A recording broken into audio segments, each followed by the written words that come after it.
brown butter chocolate toffee chip cookies. These are really delicious and I made them for the first time a couple days ago and they were really yummy, so now I'm making a video on them.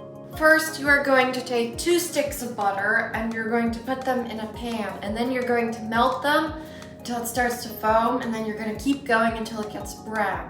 If you need more in-depth instructions on how to make brown butter, you can look at this video up here.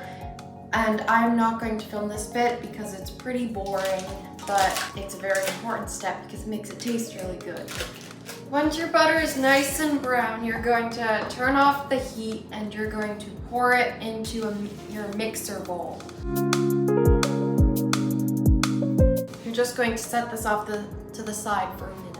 While your butter is cooling, you're going to take 2 cups of flour and you're going to add in 3/4 of a teaspoon of kosher salt and 1 teaspoon of baking soda.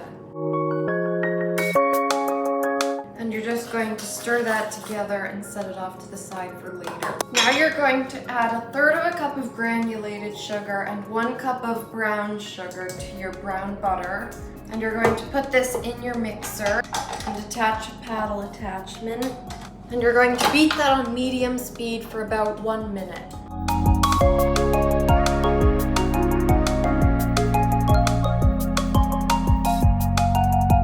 Once that's all mixed in, you're going to add in 2 eggs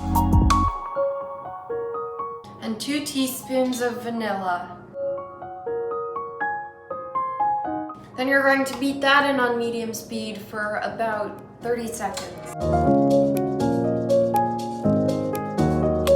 Now you're going to add in your dry ingredient mixture and beat that in on low speed. Okay, now you're going to take this off of your mixer and you're going to take your spatula from earlier and you're going to scrape down the paddle attachment. And you're just going to stir your dough around so it gets all combined. And now you're going to add in 1.5 cups of chocolate wafers. I don't have those, so I'm going to use 1.5 cups of chopped bittersweet chocolate, and that is about 7 ounces. Then you're also going to add in 2 Heath bars, which you've chopped up into 1/4-inch pieces. If you aren't using normal size Heath bars, then it's about 2.8 ounces of chopped Heath bars. And then you're just going to add those in and mix it in with your spatula until it's all combined. Okay, now you're just going to let this sit here for about 1/2 hour because the flour needs to hydrate before you can bake it. So I will be back in at least 1/2 hour. Okay, so I've let my cookie dough sit for longer than you need to. I did it for a couple hours. But it's not going to make that much of a difference. So now you're going to take a cookie scooper, if you don't have one, a spoon, and you're going to scoop pretty good sized balls and you're going to put them on your tray. I'm going to repeat this process for all of the rest of them now, and I will do a time lapse.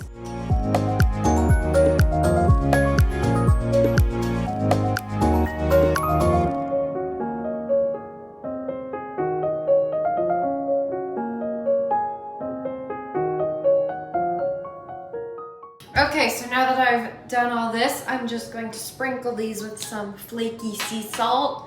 You also want to preheat your oven to 375. I forgot to point that out.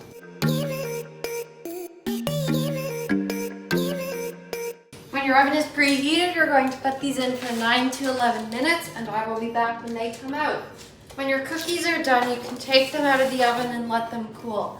I've found that these need closer to 11 minutes, but it might be different for different ovens. These are good when they're warm, but they're best once they're still fresh on the same day, but have cooled for about 1/2 hour, so I'll be back in 1/2 hour to eat them. Once you've let your cookies sit for a little while, you should eat one. So that's what I'm going to do now.